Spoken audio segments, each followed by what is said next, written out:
du bois d'acacia, Exode 25:5, de l'huile pour le chandelier, Exode 25:6.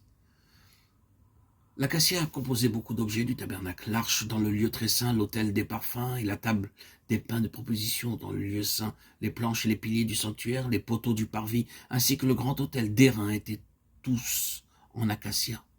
Le bois de Sittim fait partie d'un arbre de la famille de l'acacia. C'était un bois très commun que l'on trouve n'importe où dans le monde et qui n'est pas bon à grand chose si ce n'est pour le chauffage. Le Seigneur Jésus, le Seigneur de gloire, prit la forme d'un homme ordinaire.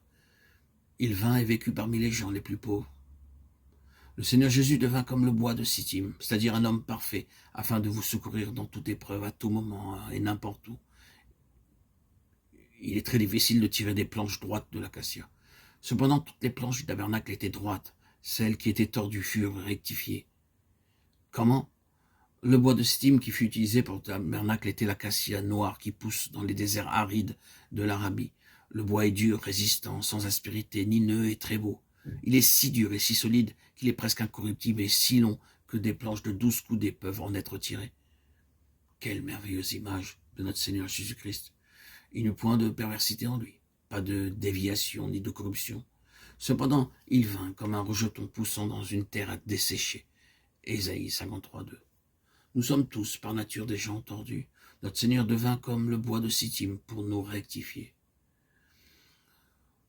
En poursuivant, l'huile pour le chandelier, Exode 25:6, l'huile était un symbole. Il est toujours le symbole du Saint-Esprit.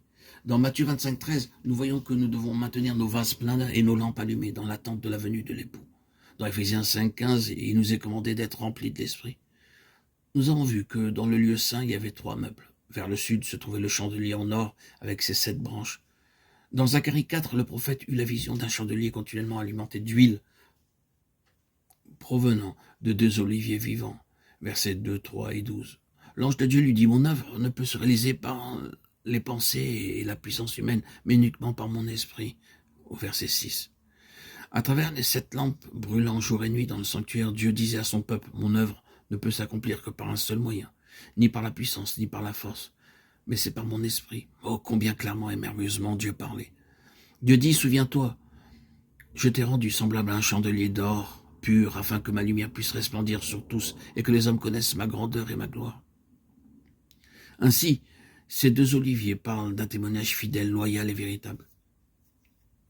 Si vous lisez Genèse 8:11 et le psaume 52:10, vous verrez que l'olivier parle de la miséricorde et de la grâce de Dieu. Par les oliviers, Dieu disait à Zacharie, va et proclame partout mon message de grâce. Bien que je doive juger le péché, ma miséricorde et ma grâce ne varient ni ne défaillent. À moins que vous ne resplendissiez comme les lampes d'or brûlant nuit et jour, vous ne pourrez jamais manifester la gloire de Dieu. C'était le message essentiel du chandelier. Nous devons briller comme les lumières de Dieu, brûlant de l'huile vivante de l'Esprit de Dieu. Les 7 lampes étaient d'une seule pièce, parlant ainsi de la véritable unité parmi les enfants de Dieu.